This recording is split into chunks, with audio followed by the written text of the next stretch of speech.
Ok, tỏ bọn ốc nè, bà dương mà sắc xàm vì mê riêng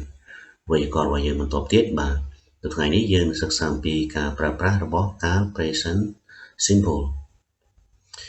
Ok, muốn dương cho tụi nó mê riêng bà dương mà gồm lực mê riêng chạc bằng tích bà. Chẳng mê riêng bà dương cả vì video muốn,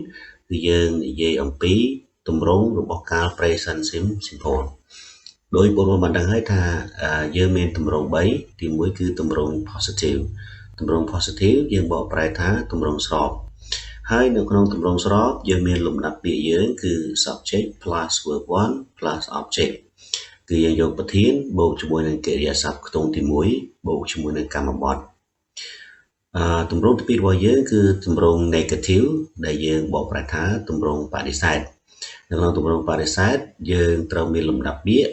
ទី1គឺ subject plus do ឬក៏ does plus not plus verb 1 plus object គឺយើងមានប្រធានបូកជាមួយនឹង do ឬក៏ does បូកជាមួយនឹង not បូកជាមួយនឹង verb 1បូកជាមួយនឹងកម្មបត្តិចំណែកទម្រង់សំណួរយើងបែងចែកចេញជាពីរទី1គឺyes no question គឺផ្ដើមឡើងដោយ do ឬក៏ does plus subject plus verb 1 plus object plus question mark គឺយើងយក do ឬក៏ does បូកជាមួយនឹងប្រធានបូកជាមួយនឹងកិរិយាសព្ទទី1បូកជាមួយនឹងកម្មបត្តិបូកជាមួយនឹងសញ្ញាសួរចំណែកទម្រង់សំណួរទី2គឺWH question គឺយើងមាន WH question word ពាក្យសួរplus do ឬក៏ does plus subject plus verb 1 plus question mark អូខេតោះយើងចូលទៅក្នុងមេរៀនថ្មីរបស់យើងទាំងអស់គ្នាអញ្ចឹងការនៅក្នុងមេរៀនរបស់យើងនេះយើងនឹងសិក្សាអំពី the usages of the present simple មានន័យថាការប្រើប្រាស់នៃបច្ចុប្បន្នកាលធម្មតាអញ្ចឹងយើងមានការប្រើប្រាស់សំខាន់ចំនួន5ទី1គឺ habitual action or repeated activity ទី1គឺការប្រើប្រាស់ present simple ដើម្បីនិយាយអំពីអំពើដែលជាទម្លាប់ឬក៏សកម្មភាពដែលកើតឡើងដដែលNumber 2 general true or scientific true បាទយើងនិយាយអំពីឬក៏ការយើងប្រើប្រាស់ present simple ដើម្បីនិយាយអំពីការពិតជាទូទៅឬក៏ការពិតបែបវិទ្យាសាស្ត្រ Okay, number 3 we use the present simple to talk about the future arrangement based on timetable, calendar or schedule បាទយើងប្រើប្រាស់ present simple ដើម្បីនិយាយអំពីអនាគតដែលរៀបចំបាទឬក៏គម្រោងអនាគតដែលផ្អែកទៅលើតារាងពេលវេលាប្រតិទិនឬក៏កាលវិភាគ Okay, number 4ការប្រើប្រាស់ទី4 use the present simple in time clause or conditional sentence យើងប្រើប្រាស់ present simple នៅក្នុងអនុប្រយោគពេលវេលាឬក៏ប្រយោគលក្ខខណ្ឌការប្រើប្រាស់ទី4សម្រាប់ការប្រើប្រាស់ទី5 describe narrative event in sequence បាទការប្រើប្រាស់ទី5គឺយើងប្រើ present simple ដើម្បីពិពណ៌នាអំពីព្រឹត្តិការណ៍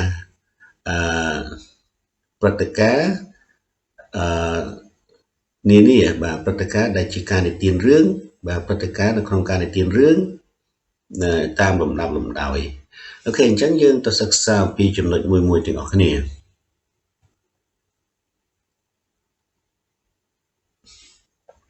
អូខេអញ្ចឹងកន្លែងនេះការប្រើប្រាស់ទី1របស់យើងគឺ present simple is used to talk about the habitual action or repeated activity បាទការប្រើប្រាស់ទី1របស់យើងនេះគឺយើងប្រើដើម្បីនិយាយអំពីអំពើដែលជាទម្លាប់ឬក៏សកម្មភាពដែលកើតឡើងដដែលអូខេឥឡូវយើងមើលមកឧទាហរណ៍ក្រោមរបស់យើង Example 1 I get up early every day បាទខ្ញុំក្រោកពីគេងបាទក្រោកពីគេងពីព្រលឹមជារៀងរាល់ថ្ងៃអញ្ចឹងបងមើលនៅក្នុងសកម្មភាពរបស់យើងគឺក្រោកពីគេងបាទពីព្រលឹមហើយខាងក្រៅនេះយើងមានadverb of time វាសេ every day បាទរៀងរាល់ថ្ងៃអញ្ចឹងបើយើងនិយាយអំពីសកម្មភាពនៃការក្រោកពីគេងរបស់គាត់ហ្នឹងគឺទម្លាប់របស់គាត់គឺពីព្រលឹមបាទហ្នឹងគឺកើតឡើងជាទម្លាប់បាទឬក៏ដដែល Sunny brushes his teeth twice a day Sunny ដុសបាទថ្មីរបស់គាត់2 ដងក្នុងមួយថ្ងៃអញ្ចឹងយើងមើលសកម្មភាពនៃការដុសថ្មីរបស់គាត់ប្រមាណដងគឺ2 ដងក្នុងមួយថ្ងៃបាទនេះជាទម្លាប់ក្នុងការដុសថ្មីរបស់គាត់ They travel to Bochum every weekend ពួកគេធ្វើដំណើរទៅ Bochum រៀងរាល់ថ្ងៃចុងសប្តាហ៍អញ្ចឹងបើយើងមើលទៅលើឃ្លានេះគឺការធ្វើដំណើរបាទរបស់គាត់ហ្នឹងគឺជាទម្លាប់បាទគឺរៀងរាល់សប្តាហ៍តែម្ដង I play golf every Wednesday បាទខ្ញុំលេងវាយកូនគោរៀងរាល់ថ្ងៃពុធបាទអញ្ចឹងសកម្មភាពនៃការលេងវាយកូនគោរបស់គាត់នេះគឺទម្លាប់របស់គាត់គឺរៀងរាល់ថ្ងៃពុធ I sometimes study English ខ្ញុំជួនកាលរៀនភាសាអង់គ្លេសបាទអញ្ចឹងការរៀនរបស់គាត់ហ្នឹងគឺទម្លាប់របស់គាត់ហ្នឹងគឺជួនកាលអូខេឥឡូវយើងសិក្សាអំពីកំណត់សម្គាល់បន្តិចបាទ note signal word and adverb frequency កំណត់សម្គាល់របស់យើងគឺនិយាយអំពីពាក្យដែលបង្ហាញអំពីសញ្ញាថាវាជាការ present simple ហើយនឹងការប្រើប្រាស់របស់ adverb of frequency adverb frequency យើងបកប្រែថាគុណកិរិយាសព្ទបញ្ជាក់ពីភាពញឹកញាប់អញ្ចឹងយើងនឹងសិក្សាពីនិយមន័យវាខាងក្រោមណា Adverb frequency are used in the present simple to express how often someone does something បាទគុណកិរិយាសព្ទបញ្ជាក់ឲ្យភាពញឹកញាប់ត្រូវបានប្រើប្រាស់នៅក្នុងកាលបច្ចុប្បន្នកាលធម្មតាដើម្បីបញ្ជាក់ថាតើនរណាម្នាក់ធ្វើអ្វីមួយហ្នឹងញឹកញាប់កម្រិតណាបាទ how often នេះបកប្រែថាញឹកញាប់កម្រិតណាអញ្ចឹងយើងប្រើវាគឺដើម្បីនេះយើងប្រើវាដើម្បីនិយាយអំពីចំណុចនេះគឺថា how often someone does something បាទនរណាម្នាក់ធ្វើអ្វីមួយញឹកញាប់ប៉ុណ្ណា Here are some of the adverbs of frequency បាទនៅទីនេះគឺជាកិរិយានៅទីនេះគឺជាគុណកិរិយាសព្ទបញ្ជាក់អំពីភាពញឹកញាប់ខ្លះយើងមានអីគេ never rarely not often sometimes often usually always occasionally frequently បាទ never យើងបកទៅគឺមិនដែល rarely កម្រ not often មិនញឹកញាប់ sometimes ជួនកាល often ជាញឹកញាប់ usually ជាធម្មតា always តែងតែ occasionally យូរម្ដង frequently ជាប្រចាំ Other adverb or terms បាទយើងក៏មានគុណកិរិយាសព្ទបញ្ជាក់អំពីពេលវេលាមួយចំនួនទៀតដែរឬក៏ផ្សេងទៀតដែរដូចជា every day every night every month every year 3 times a day once a week twice a month អញ្ចឹងយើងមានពាក្យ every នេះបាទនៅពីមុខអញ្ចឹងយើងមានដូចជាពាក្យ every day រៀងរាល់ថ្ងៃ every night រៀងរាល់យប់ឬរាត្រី every month រៀងរាល់ខែ every year បាទរៀងរាល់ឆ្នាំ 3 times a day មាន3ដងក្នុងមួយថ្ងៃ once a week ម្ដងក្នុងមួយសប្តាហ៍ twice a month បាទ2ដងក្នុងមួយខែហ្នឹងបាទអញ្ចឹងកាលណាបើយើងឃើញនៅ adverb អស់ទាំងនេះភាគច្រើនគឺយើងតែងតែប្រើប្រាស់ជាមួយនឹងការ present simple ហើយ Okay continue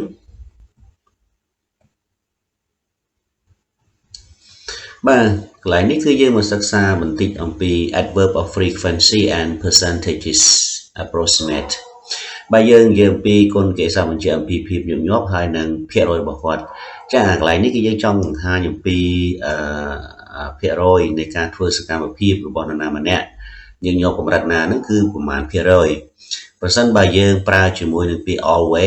always គឺសកម្មភាពហ្នឹងគឺវា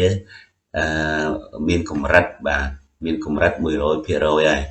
បើខ្ជិល 100% ឧស្សាហ៍ 100% ទៅណាអញ្ចឹងជាសកម្មភាពរបស់គាត់បើយើងប្រើ almost always usually normally អាហ្នឹងគឺ 90% បាទបើសិនបើយើងប្រើជាមួយនឹង often frequently usually អាហ្នឹងគឺមានកម្រិតរបស់វាគឺពី70ទៅ 80% បើសិនបើយើងប្រើជាមួយនឹង sometimes occasionally គឺកម្រិតនៃការធ្វើសកម្មភាពហ្នឹងគឺ 50% បើសិនបើយើងប្រើជាមួយពាក្យ occasionally rarely seldom not very often អាហ្នឹងគឺយើងមានកម្រិតពី20ទៅ 40% អូខេបើសិនបើយើងប្រើជាមួយនឹង hardly ever rarely កម្រិតរបស់វាគឺពី10ទៅ 20% បើយើងប្រើជាមួយនឹង never គឺ 0% មានន័យ 0% Okay, look at example បាទឥឡូវយើងមកសិក្សាពីឧទាហរណ៍ Example 1 Steve is never nervous before a game បាទ Steve មិនដែលមានការផិតភ័យមុនការលេងហ្គេមទេអញ្ចឹងពេលថា never nervous មានន័យថាកម្រិតនៃការភ័យរបស់គាត់ហ្នឹងគឺ0ណាគឺអត់ដែលភ័យទេណា She usually relaxes after work នាងជាធម្មតាបាទសម្រាកក្រោយពីការងារអញ្ចឹងសកម្មភាពរបស់នាងបាទយើងប្រើជាមួយ usually មានន័យថាគឺវា 90% ហើយដែលនាងសម្រាកក្រោយពីការងារហ្នឹងនាងអត់ធ្វើអីទេ Sometimes the coach have the players with their problems បាទជួនកាលបាទគ្រូបង្វឹកបាទជួយកីឡាករហ្នឹងជាមួយនឹងបញ្ហារបស់ពួកគេអញ្ចឹងអាការជួយរបស់គ្រូបង្វឹកហ្នឹងគឺវាតែ 50% ទេបាទក្នុងកម្រិតនៃការជួយហ្នឹង I don't always drink beer I usually drink coffee ខ្ញុំមិនដែលផឹកបៀទេខ្ញុំជាធម្មតាផឹកកាហ្វេអញ្ចឹងកន្លែងនេះបើយើងប្រើពាក្យ don't always ស្មើនឹង never drink ដែរប៉ុន្តែគាត់ថាភាគរយវាមិនដល់0ទេវាអាចពេលខ្លះណាយើងអាចផឹកដែរណា She is not always shy but today she is strange នាងមិនតែងតែមិនបាទនាងតែងតែមិនខ្មាស់អៀនទេប៉ុន្តែថ្ងៃនេះគឺនាងចម្លែកណាស់បាទអញ្ចឹងបើយើងប្រើពាក្យ not always បាទបើ always 100%បើ not always វាទៅជា0%វាទៅស្មើ never យើងអាចនិយាយថា she is never shy ក៏បានដែរណាអូខេចំណុចបន្ទាប់ទៀតគឺយើងមកសិក្សាអំពីទីតាំងបាទអញ្ចឹង the positions of adverb of frequency មានន័យថាទីតាំងនៃគុណកិរិយាសព្ទបញ្ជាក់ភាពញឹកញាប់អញ្ចឹងយើងមើលទី1ទីតាំងទី1 if there is verb to be in the sentence adverb of frequency is placed after the verb to be គេថាក្នុងករណីណាដែលមានកិរិយាសព្ទ to be នៅក្នុងប្រយោគបាទកិរិយាសព្ទ to be ហ្នឹងមានអីគេ am is are was were ចឹងទៅណា been នេះទៅណាអញ្ចឹងកាលណាបើមាន verb to be នៅក្នុងប្រយោគគុណកិរិយាសព្ទបញ្ជាក់ឲ្យភាពញឹកញាប់ត្រូវបានគេដាក់បន្ទាប់ពី verb to be ហ្នឹងអញ្ចឹងយើងមើលជាទម្រង់នេះដាក់ជាទម្រង់ហ្នឹងគឺយើងសុខចិត្តសម្រាប់យើងប្រើទម្រង់នេះគឺយើងដើម្បីងាយស្រួលនៅក្នុងការចងចាំទេទី1បើខ្ញុំថា subject plus verb to be plus adverb frequency plus noun adjective ឬក៏ adverb អញ្ចឹងយើងមើលទីនេះគឺទីតាំងរបស់យើងនេះទីតាំងរបស់ adverb frequency របស់យើងនេះគឺនៅបន្ទាប់ពី verb to be example she is always late for school នាងតែងតែទៅសាលាយឺតអញ្ចឹងយើងមិនអាចនិយាយថា she is always is late for school អត់ទេយើងអត់និយាយអញ្ចឹងទេអញ្ចឹងមានន័យថាត្រូវដាក់នៅពីក្រោយ verb to be she is always late for school okay number 2 example number 2 we are sometimes crazy about mobile phones ពួកយើងជួនកាលឬក៏ពេលខ្លះគឺងប់ងល់នឹងទូរស័ព្ទដៃចឹងកន្លែងនេះយើងមិននិយាយថា we sometimes are crazy about mobile phones អូខេយើងអត់និយាយបែបហ្នឹងទេណា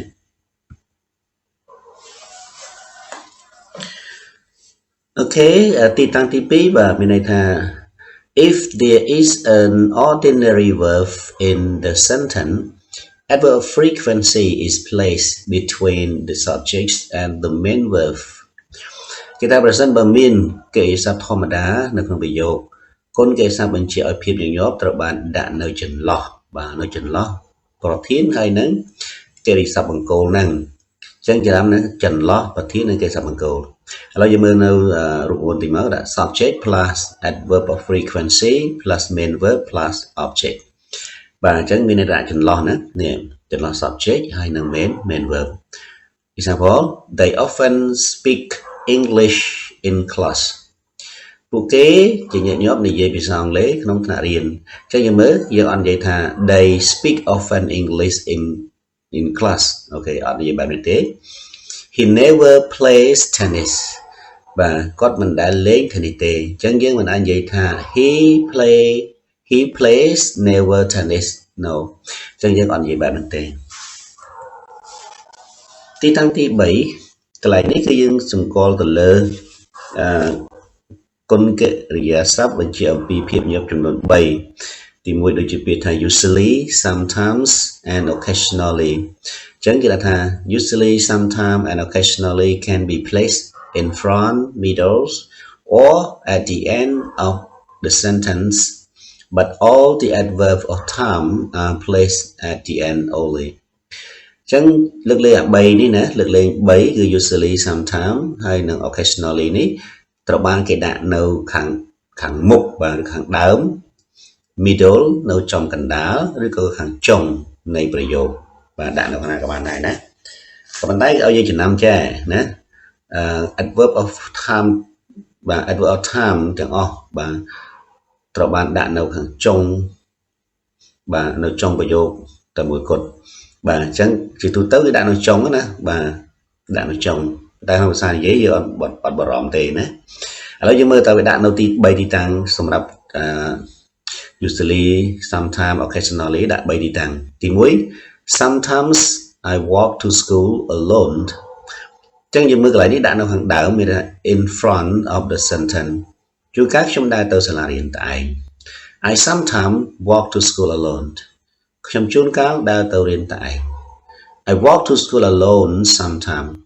ខ្ញុំដើរទៅសាលារៀនតែឯងជួនកាលបាទកន្លែងចំណុចនេះយើងនឹងមានសិក្សាលម្អិតបន្តទៀតប៉ុន្តែteacher អត់មានចង់ឲ្យយើងទៅដល់ចំណុចដែលស្មុគស្មាញទេយើងចងចាំតែប៉ុណ្្នឹងសិនណាអូខេឥឡូវយើងបន្តទៅខាងមុខទៀត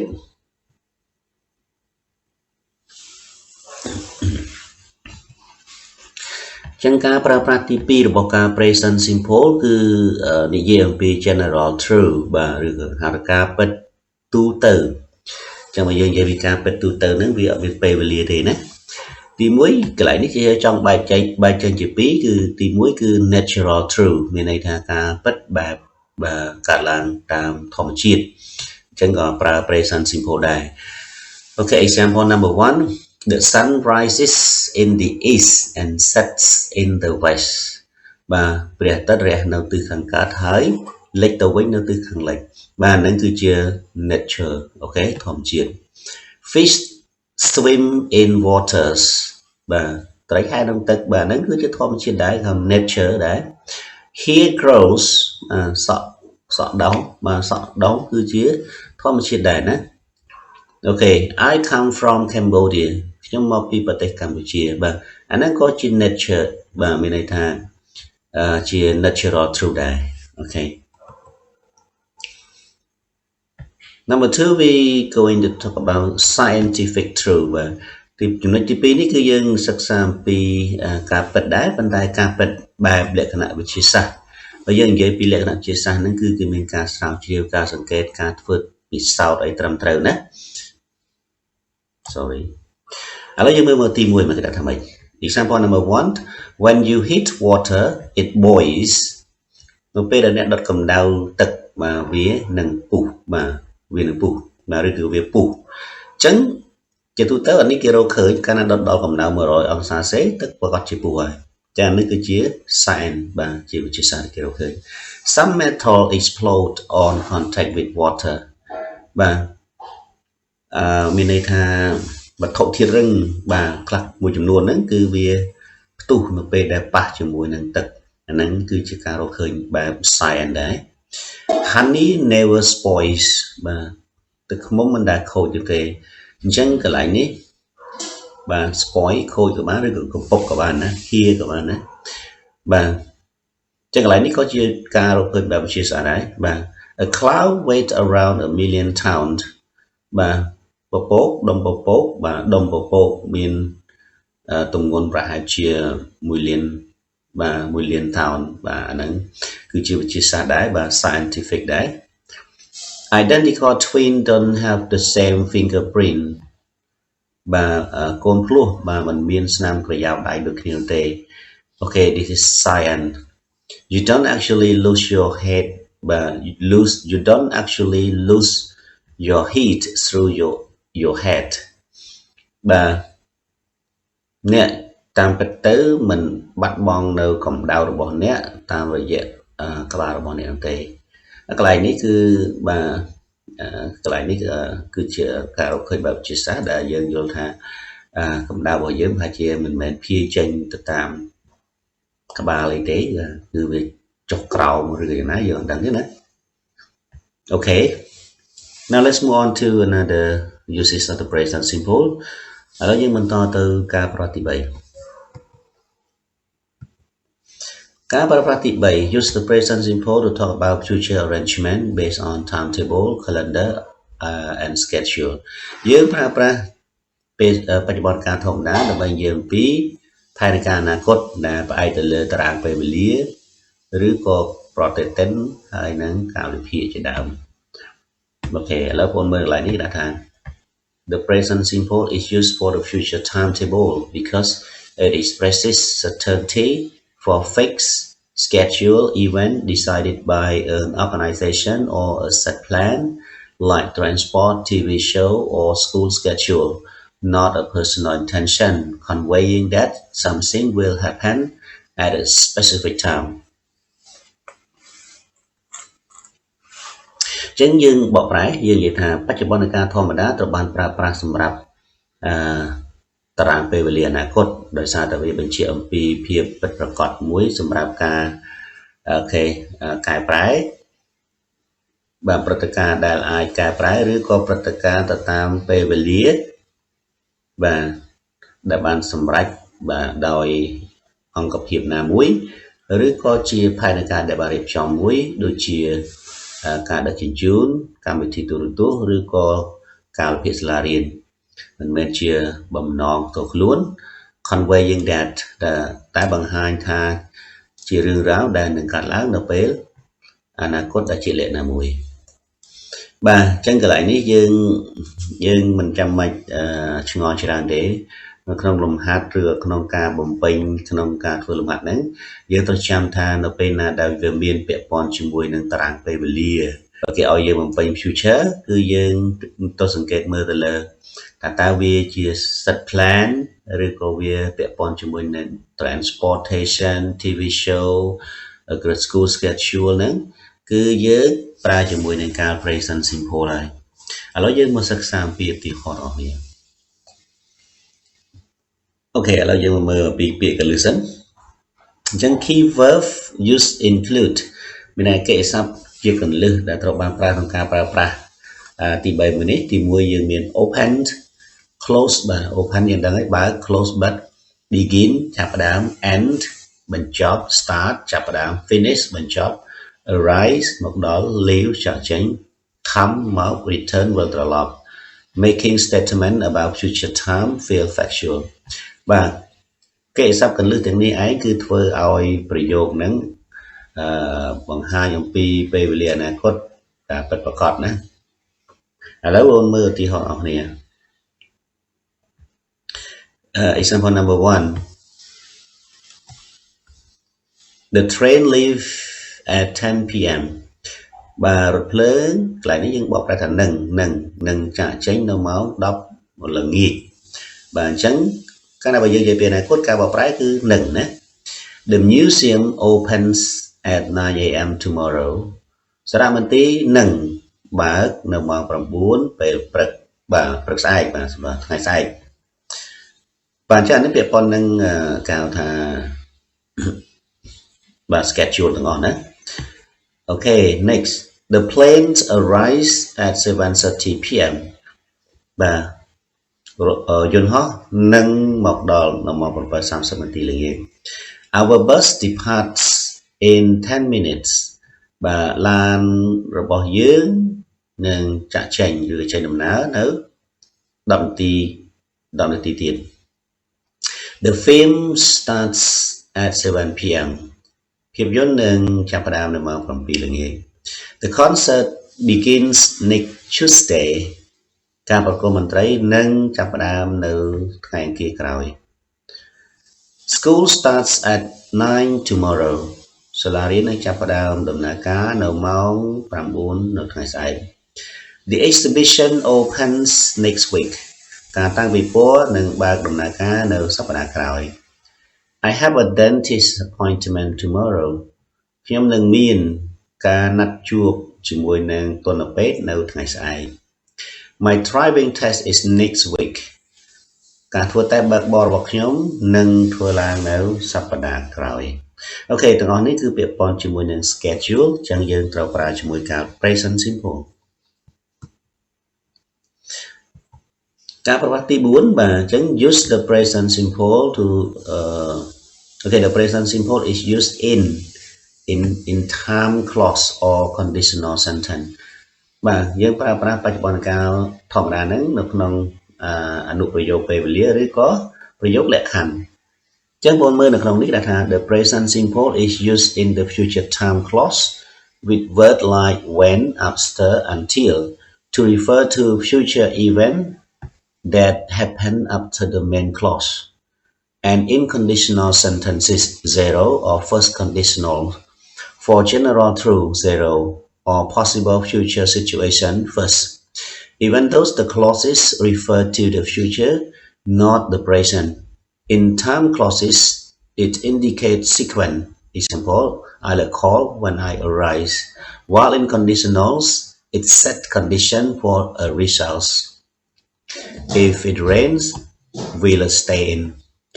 បច្ចុប្បន្នកាលធម្មតាត្រូវបានប្រើប្រាស់បាទនៅក្នុងអនុប្រយោគពេលវេលាអនាគត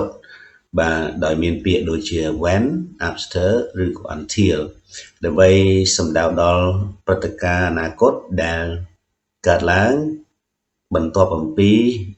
ប្រយោគច្បងហើយនៅក្នុងប្រយោគលក្ខខណ្ឌមានន័យថា zero conditional និង first conditional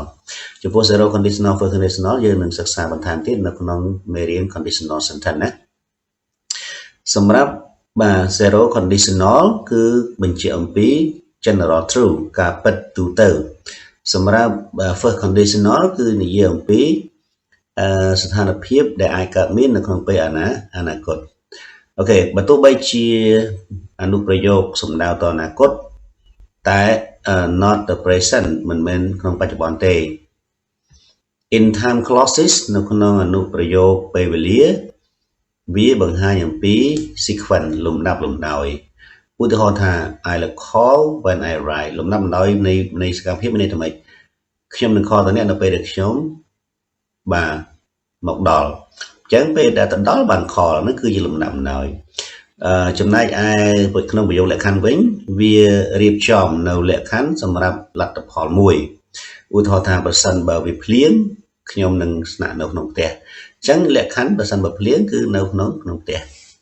អូខេអញ្ចឹងអាហ្នឹងគឺអត់យើងនិយាយពី time clause យើងត្រូវសិក្សាអំពីពាក្យដែលនាំមកដោយពាក្យអីគេ when after ឬ until ណាយើងមានទៀតប៉ុន្តែយើងបង្ហាញប៉ុណ្ណឹងជាឧទាហរណ៍ឥឡូវយើងមើលឧទាហរណ៍បងប្អូន in future time clause បាទនៅក្នុងអនុប្រយោគពេលវេលាអនាគតទី1 purpose របស់យើងបំណង to talk about the future specifically when the action in the time clause must happen before or at the same time as the main clause បំណងដែលយើងប្រើវានៅក្នុង future time clause នេះគឺនៅពេលណាដែលអំពើហ្នឹងនៅក្នុងអនុប្រយោគពេលវេលាបាទត្រូវតែកើតឡើងមុនឬក៏នៅពេលដដែលគ្នាដូចនៅក្នុង main clause ដែរបាទអញ្ចឹងអា keyword នៅក្នុង main clause របស់យើងហ្នឹងtime clause របស់យើងហ្នឹងយើងមានអីគេ when after before until as soon as ឬក៏ once one នេះបើប្រែថានៅពេលណាអូខេឥឡូវយើងមើលទម្រង់របស់យើងដំបូងហើយគឺយើងត្រូវប្រើយើងយកបាទទម្រង់នេះយើងអាចត្រឡប់ចុះត្រឡប់ឡើងបានមានន័យថាដាក់មុខដាក់ក្រោយប្រើ comma ទៅ time clause គឺ time clause កន្លែងនេះគឺយើងប្រើ present simple បូកជាមួយនឹង main clause យើងប្រើជាមួយនឹង future simple ឬក៏ modal verb អូខេឥឡូវយើងមើលឧទាហរណ៍នេះគឺ main clause របស់យើង I leave when I finish អញ្ចឹង I'll leave when I finish my work អញ្ចឹងឧទាហរណ៍យើងអ្វីដែលកើតមុនមានន័យថា finish happen first បាទមានន័យថានៅពេលដែលបញ្ចប់ការងារគឺនឹងចាក់ចេញហើយអញ្ចឹងមានន័យថាសកម្មភាពនេះវាកើតឡើងបន្តគ្នាណាមានន័យថាសកម្មភាពដែលនៅក្នុង time clause ហ្នឹងកើតមុនបាទកើតមុនបន្តមកទៀតបាន future time clause នេះ bà cả cõi you can't go out until it stops raining bà nè mình ai tranh cào bàn tế rồi hô đỏ về chụp liền chẳng là chụp liền ấy nâng cạn món chỉ cần việc đặt nâng cạn món hai bản tọa một tiết và cần việc tỉ pì nữa cứ cạn bản tọa nữa chẳng giờ mới ăn thiên ấy cứ chia hào thà keyword muối rồi có hào thà chia conjunction muối rồi có linker muối xong rồi bằng hai bằng pi về lìa chẳng rồi hốt đó về chụp liền sân bàn giờ ai tranh cho cả bàn okay as soon as he arrives we'll start the meeting nó bên này để còn một đầu liếm bây giờ mình chấp đam cách chung chẳng anh ấy cứ chỉ cần việc tìm mùi mà we'll start the meeting này cứ chỉ cần việc okay ta giờ bắt đầu một tiết nó khôngประโยค lệ khănវិញយើងមាននៅក្នុងពីរប្រយោគលក្ខខណ្ឌទីមួយគឺ zero conditional និយាយអំពី general truth ឬក៏ facts បំណងរបស់យើងគឺ to state things that are always true or general facts គឺដើម្បីបញ្ជាក់បាទរឿងហ្នឹងថាពិត 100% ឬក៏ជាការពិតព្រឹត្តិការណ៍ពិតទូទៅអញ្ចឹងទម្រង់របស់យើងគឺយើង if បូក present ហើយបូកជាមួយនឹង present simple ដដែលអញ្ចឹងមានថា present បូកនឹង present ណាតែយើងមានជាមួយនឹង if នេះមួយឥឡូវយើងមើល example if you heat water to 100 okay Celsius it boils បើសិនបើអ្នកដុតកម្ដៅទឹករហូតដល់100អង្សាសេវានឹងពុះប៉ុន្តែកន្លែងនេះវាពិត 100%ហ្នឹងគឺអាហ្នឹងគឺចូលការប្រើប្រាស់ការពិតបែបវិទ្យាសាស្ត្រហើយប៉ុន្តែវាស្ថិតនៅក្នុងលក្ខខណ្ឌបាទអញ្ចឹងគេថាដោយសារយើងមាន if នៅខាងដើមនេះតែលក្ខខណ្ឌដុតដល់ប៉ុណ្ណឹងបើដុតមិនដល់ប៉ុណ្ណឹងទេវាអត់ពុះទេចំណែក first conditional គឺគេនិយាយអំពី possible future event បើយើងនិយាយអំពី first conditional លក្ខខណ្ឌទី1គឺយើងព្រឹត្តិការណ៍ហ្នឹងគឺជាព្រឹត្តិការណ៍អនាគតដែលអាចកើតឡើងបានអញ្ចឹងវាមិនទាន់វាអត់ពិត 100% ទេអាហ្នឹងយើងនិយាយអំពីលក្ខខណ្ឌ okay purpose to talk about a realistic possibility in the future ដើម្បីនិយាយអំពីលទ្ធភាពពិតលទ្ធភាពដែលអាចកើតឡើងពិតនៅក្នុងអនាគតបាទនៅក្នុងអនាគតអញ្ចឹងទម្រង់របស់យើងគឺ if plus present simple អូខេចំណែកmain clause របស់យើងគឺ will base form បាទប្រើជាមួយនឹង will ហើយបូកជាមួយនឹងទម្រង់គេសព្ទដើមឧទាហរណ៍ if it rains we won't go to the park បើសិនបើវាភ្លៀងពួកយើងនឹងមិនចេញទៅឧទ្យាននោះទេអញ្ចឹងយើងមើលនៅក្នុងទម្រង់ទី1ឧទាហរណ៍ទី1យើងនេះ if it rain បាទនេះគឺជាបាទ if clause we won't go to the parks បាទយើងនឹងមិនទៅលេងឧទ្យានទេអានេះគឺជា result បាទអញ្ចឹងអានេះគឺជា conditional នេះគឺជា conditional sentence បាទ if សំដៅអូខេសំដៅ if it rain នេះឲ្យឈ្មោះថា conditional sentence first conditional sentence won't go to the park គឺជា result clause បាទគឺជាប្រយោគលទ្ធផល okay I will help you if you need it លក្ខខណ្ឌ if you need it បាទ I will help you បាទប្រយោគលក្ខខណ្ឌរបស់យើងគឺ if you need it លក្ខខណ្ឌ result របស់យើងគឺ I will help you បាទខ្ញុំនឹងជួយអ្នកអូខេអញ្ចឹងចំណុចដែលយើងកត់សម្គាល់ឬក៏ត្រូវតែចងចាំណា use the present simple in these clauses and conditional to talk about the future even though it's not a present habit because the grammar rule for time and condition require it for sequencing and possibility not just present action យើងប្រើប្រាស់បច្ចុប្បន្នកាលធម្មតានៅក្នុង clause ទាំងនេះបាទនៅក្នុងអនុប្រយោគទាំងនេះឬក៏ប្រយោគលក្ខខណ្ឌទាំងនេះដើម្បីនិយាយអំពីអនាគតបើទោះបីជាវាមិនមែនជាទម្លាប់ពេលបច្ចុប្បន្នក៏ដោយពីព្រោះថារូបមន្តឬក៏ក្បួនវេយ្យាករណ៍សម្រាប់ពេលវេលាឬក៏លក្ខខណ្ឌទាមទារឲ្យវាបញ្ជាក់អំពីលំដាប់លំដោយបាទ sequence ហ្នឹងគឺលំដាប់លំដោយ and possibility ហើយនឹងលទ្ធភាពដែលអាចកើតមាន mình men trầm tại chi ông pớ nó bắt cho bọn ca nó tệ ok trong bộ môn học này dương mà to một ca prati pram robot present simple chẳng present simple can be used to describe narrative event in sequence បាទបច្ចុប្បន្នការធម្មតាអាចត្រូវបានគេប្រើប្រាស់នៅក្នុងបាទព្រឹត្តិការណ៍ដែលគេនិទានរឿងឬក៏អត្ថាធិប្បាយរឿងតាមលំដាប់លំដោយអញ្ចឹងនៅក្នុងនេះទីជើលើកមក3ទី1 narrative event របស់យើងគឺ A គឺ commentary commentary នេះគឺការអត្ថាធិប្បាយ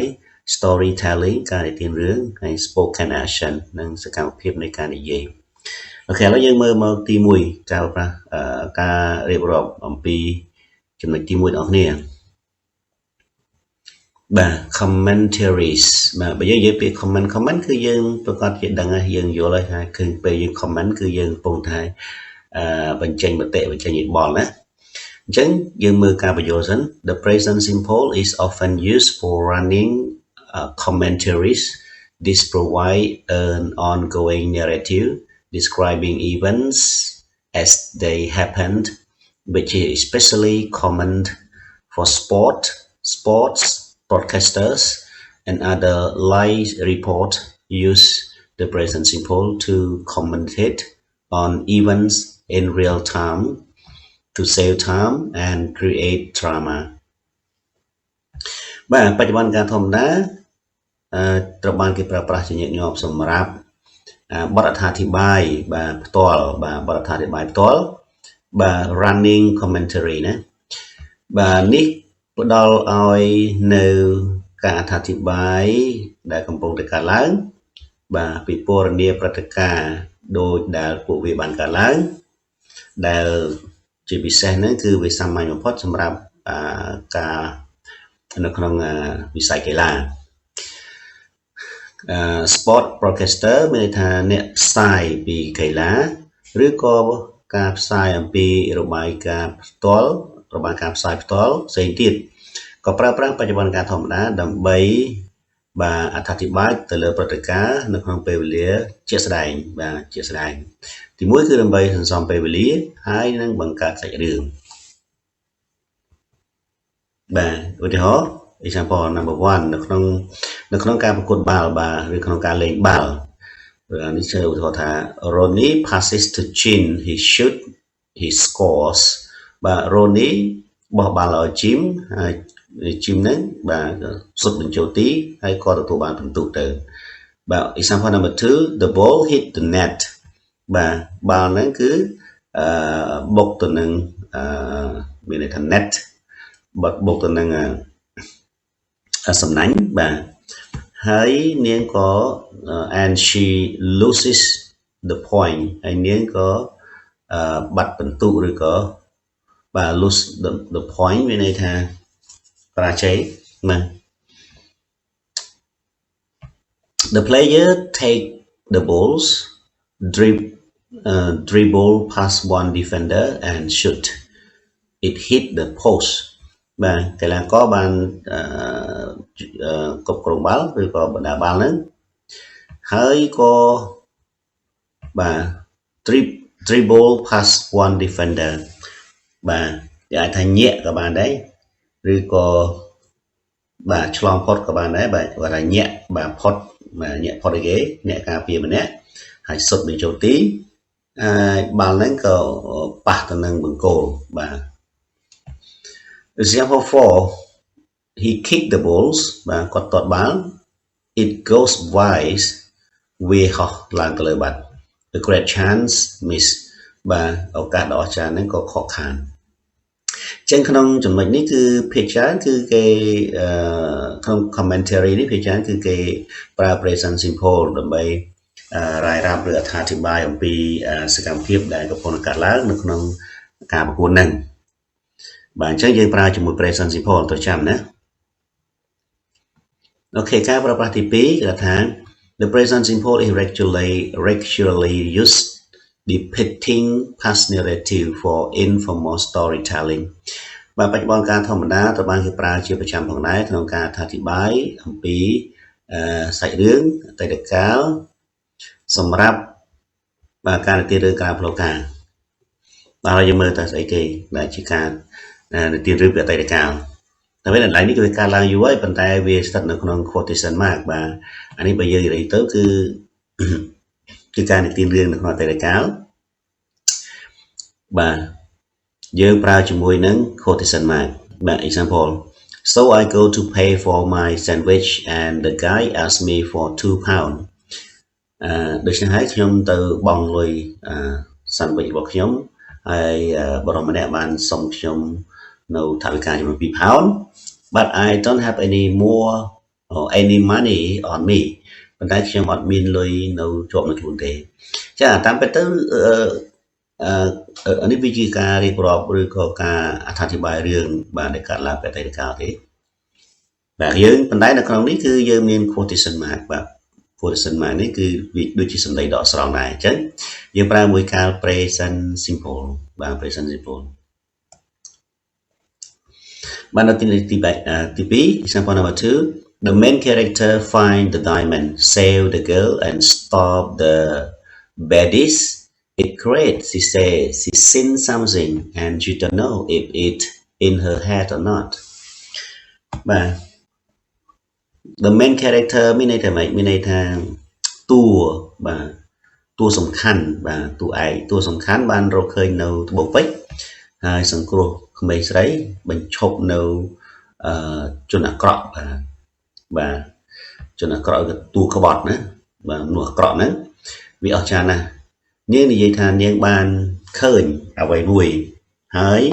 nè mình đừng thả tá viên được năng của bạn nhé được gọi tệ và ní có chữ ca được tiền đường này và chúng nó trong cõi cứ giờ phí bà spoken action ông bơ đã trở thành cái này gì đấy the present simple is sometime và dân vậy bị sometime nó bị chun cáo trở thành cái pra và sometime use when the action is completed và nó p để ông bơ nó trở thành cái bên job as it is spoken nó p đã viết trở thành cái này gì this is useful for verb forming agreementចំណុចនេះគឺវាមានអត្ថប្រយោជន៍សម្រាប់កិច្ចសព្ទដែលបង្កើតនៅការព្រមព្រៀងគ្នា commitment ការបដិញ្ញាចិត្ត suggestion ការផ្ដល់យោបល់ and advice ឬក៏ជាដំបូន្មានកិច្ចសព្ទយើងមានដូចជា promise suggest apologize advise insist agree refuse and more បាទកិច្ចសព្ទមានដូចជាពាក្យថា promise សន្យា suggest ផ្ដល់យោបល់ apologize សូមអភ័យទោស advice ផ្ដល់ដំបូន្មាន insist ទទូច agree យល់ស្រប refuse បដិសេធហើយក៏មានកិច្ចសព្ទផ្សេងទៀតផងដែរអូខេ example ឧទាហរណ៍ថា I promise to be there on time ខ្ញុំសូមសន្យាថាទៅទីនោះឲ្យទាន់ពេល But do you suggest we have for dinner តែអ្នកផ្ដល់យោបល់ឲ្យយើងញ៉ាំអ្វីសម្រាប់អាហារពេលល្ងាចបាទបាទចំណុចការប្រើប្រាស់នេះយើងសង្កល់តិចមកបាទ this use can be applied to verb that pronoun a change ការប្រើប្រាស់នេះអាចត្រូវបានគេអនុវត្តចំពោះកិច្ចសព្ទដែលបង្ហាញអំពីការផ្លាស់ប្ដូរត្រូវបានគេស្គាល់ថា performative verb these verbs are normally used for official announcement បាទកិច្ចសព្ទទាំងនេះត្រូវបានគេប្រើជាធម្មតាឬសាមញ្ញសម្រាប់ការប្រកាសជាផ្លូវការមួយឬក៏ in very formal setting នៅក្នុងការរៀបចំជាផ្លូវការមួយ there are a limited number of performative verb បាទមាននៅចំនួនបាទកិច្ចសព្ទ performative ដែលមានដែនកំណត់រួមចូលទាំងការប្រកាសដូចជាពាក្យថា declare បាទ declare ប្រកាសឡើង baptize នេះគឺការលាជម្រះបាប and arrest ការប្រកាសពាក្យព័ន្ធជាមួយនឹងការចាប់ខ្លួនទៅបាទអញ្ចឹងក្នុងចំណុចការប្រើប្រាស់ spoken action នេះយើងពិបាកយល់បន្តិចក៏ប៉ុន្តែយើងត្រូវតែចងចាំថាចំពោះកិច្ចសព្ទដូចជា promise suggest apologize advise insist agree refuse នេះភាគច្រើនគឺយើងតែងតែប្រើនៅក្នុង present simple ហើយបាទឥឡូវយើងមើលឧទាហរណ៍ដែលគេដាក់ឲ្យយើងហ្នឹងថា I declare this supermarket open ខ្ញុំសូមប្រកាសឲ្យបើកផ្សារទំនើបនេះ I arrest you in the name of law បាទខ្ញុំសូមចាប់ខ្លួនអ្នកបាទខ្ញុំសូមចាប់ខ្លួនអ្នកក្នុងនាមជាច្បាប់អូខេឬក៏តាមច្បាប់បាទ in the name of law មានតាមច្បាប់ណាអញ្ចឹងនេះកន្លែងនេះគឺយើងនិយាយថានៅពេលគេប្រកាសបាទធ្វើអ្វីមួយអញ្ចឹងឬក៏គេបង្ហាញជាសាធារណៈនៅការធ្វើអ្វីមួយគឺយើងតែងតែប្រើជាមួយនឹង present simple នឹងឯង Okay, and that's all for our lesson today. Thank you very much for your watching. See you later.